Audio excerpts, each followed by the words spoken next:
The real industry is an industry that includes competition, a competitive rivalry between two or more companies on who owns that industry, on who is the face of that industry. But we've never seen anyone do it quite like the cinematic industry.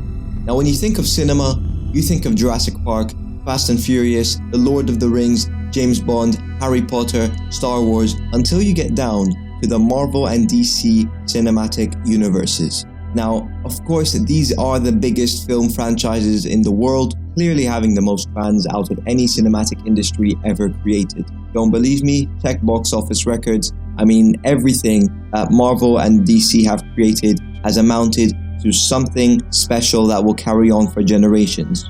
Now, despite having the most fans, they also have the most segregated fans. Why? Because they simply tell such unique, authentic stories that may resemble and reside with a lot of their fans, which easily creates preferences and favoritism among every character. For example, a lot of these movies portray or convey these emotions and these stories that are authentic yet relatable.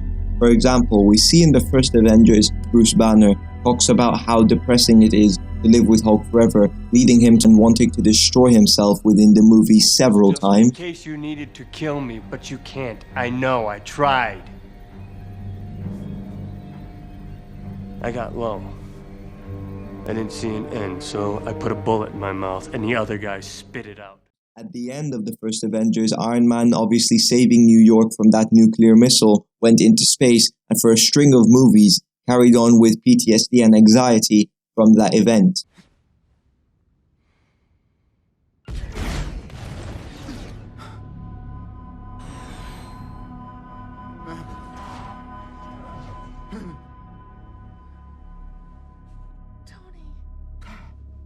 Tony. Another example from the DC universe this time is when Bruce Wayne obviously sees his parents die in front of his own eyes after the shooting, which obviously leads him on to become Batman.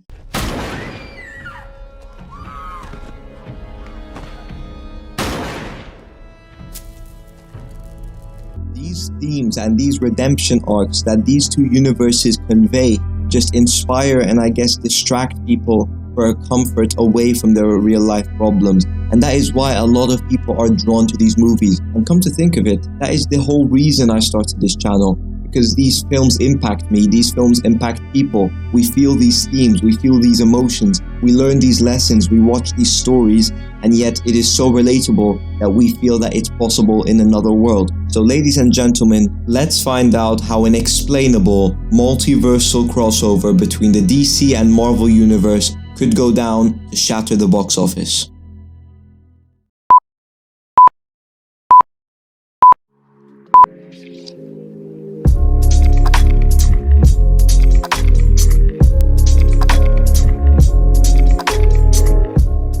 Starting things off, we have to look at the similarities between the two universes. Now, obviously the main representations of both worlds are the Avengers and the Justice League. Both compile of 6 heroes which actually share very similar qualities and similar stories. When we look at, I guess, the two faces of the groups, we look at Iron Man and Batman. Now, when we look at the similarities to their origin stories, it's actually quite eerily similar. Both didn't necessarily get along with their fathers in Howard Stark and Thomas Wayne and lost them both to murder. And they also inherited the empires that both of their fathers have built, which is estimated around billions of dollars, making both of them incredibly rich as we've seen in the movies. Both also share very similar personality traits with hints of confidence, arrogance, and also quick one-liners. Don't call back. Bruce, you're supposed to be dead. Sorry to disappoint. Big man in a suit of armor. Take that off. What are you?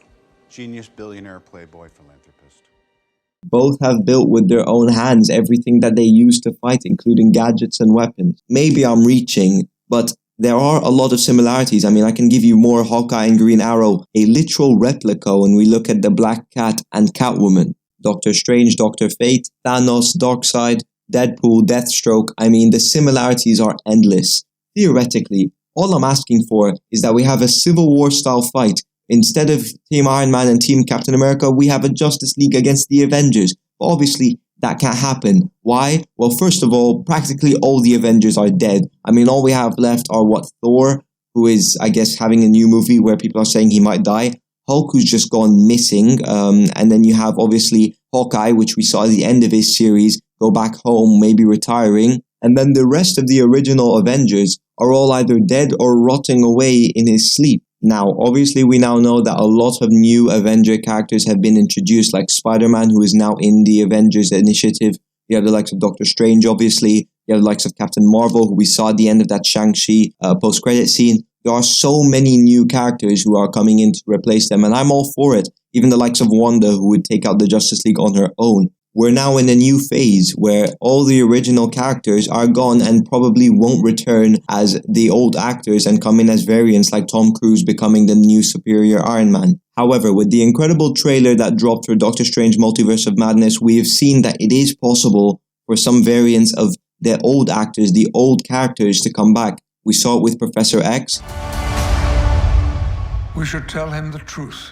We saw a different Captain Marvel. We saw a different Iron Man. I mean, the What If series opens it all up, and that's why the multiverse should stay open for this insane collaboration to ever take place.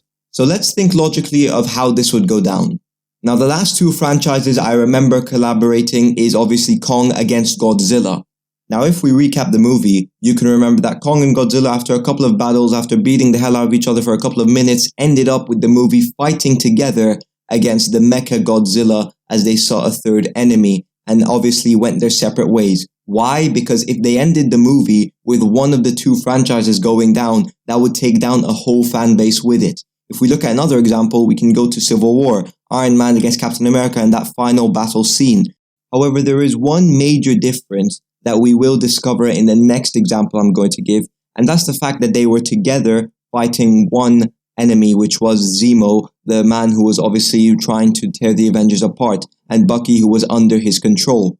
After Bucky went back to his, I guess, sane self, Tony learns that Barnes killed both of his parents in that crash and was obviously hurt a lot that Steve Rogers didn't tell him a thing about it, which obviously set up the final battle. However, what happened at the end?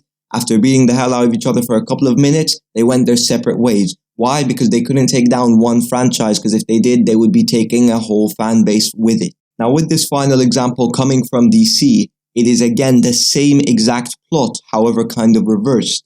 Now, historically, we know that Batman and Superman don't particularly like each other based off the fact that they don't really adore each other's crime-fighting methods. However, with this case, Lex Luthor, who is very similar to Bruce Wayne, by the way, the fact that he's a genius billionaire, but he has way worse intentions, shows Superman some photos of his mother, Martha, being held hostage and being tortured. On the ground.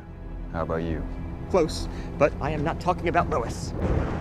No, every boy's special lady is his mother.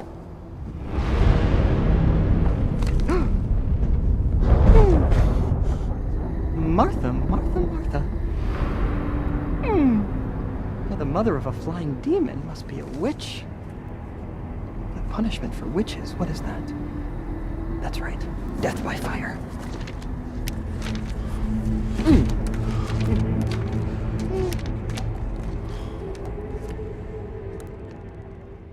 This obviously angers Superman, and to the point where he's about to kill Lex, but he tells him that if he does, she will die. He has a kill switch on her. So that he does tell him to go and fight Batman, and they do, with Batman becoming the eventual winner. However, the hesitation for Batman to kill him comes from Superman's final world. You're letting him kill Martha.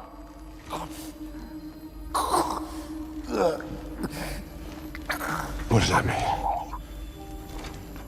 Why did you say that name? Find him! Save Martha!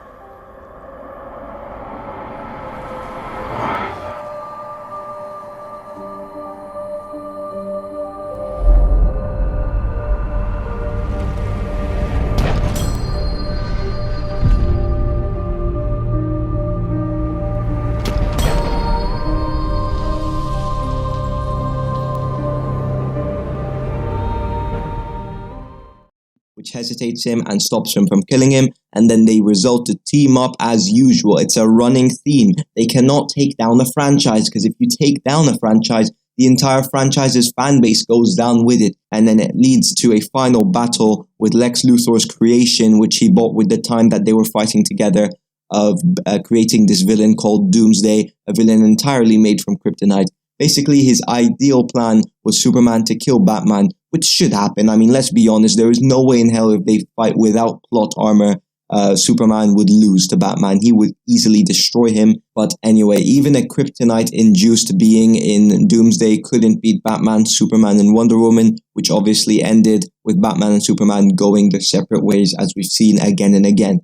So what we've learned from these clash of franchises is that they ideologically cannot take one down, because they know that it would hurt the entire industry if they lost a giant franchise, because they would lose a lot of fans. I guess we could expect the same exact thing to happen if there was a Marvel and DC crossover. Now, I do think in that movie, DC would have to come to Marvel, because Marvel have shown more of a multiversal flexibility. I mean, they brought in Andrew Garfield and the Lizard from the Sonyverse. They brought in the X-Men from the Foxverse, which we've seen in Doctor Strange.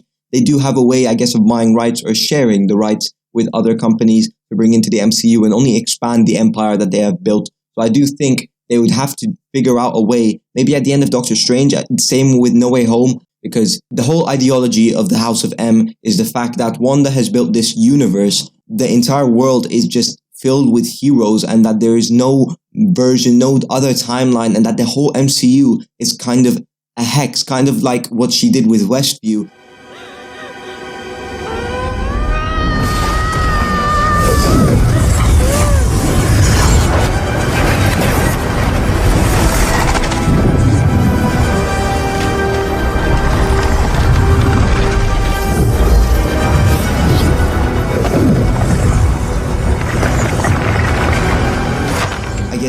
Fake image that the world is that perfect, the world is that full of heroes, the world is full of good people, but in reality, there are versions of Iron Man who is evil, there are versions of the Justice League who are evil, there are versions of, for example, Doctor Strange, who is doing everything in his power to destroy the universe. You never know, things like that. So they would need to do something where they expand the multiverse into the fabled in the comics Omniverse, where everything is way larger, way more variants, way more mutants, to even have a thought of DC coming in. Because obviously the way Marvel and DC operate, as I said in the beginning, it's all stepping stones. It's all, I guess, they're all following every story. It's a storyline that is set and structured for fans to follow, so it can really be special when things are hinted. For example, in No Way Home, we saw the return of Tobey and Andrew, and they did not forget about them. They did not just make a Spider-Man movie and introduce, I guess, different versions of Tom Holland. They brought in Andrew and Tobey to just remember and to honor their legacies, to bring them back into the universe because of how memorable they were for every Spider-Man fan. I mean, there are so many examples of how this could happen, but it would need to be logical and based off the comics, which is why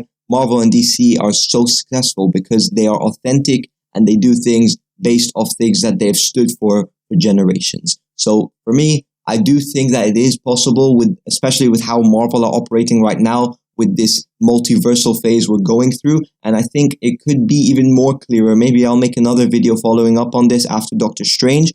But the point is, in the end, I do think that there will be a small confrontation between the two sides. However, I think it would end pretty quickly with one side either being slightly beaten, or maybe they realize that there is bigger threats ahead. Maybe they bring in the likes of Darkseid and other villains from DC, and Thanos comes. I mean, there would have to be some massive threat for that entire cast to come together.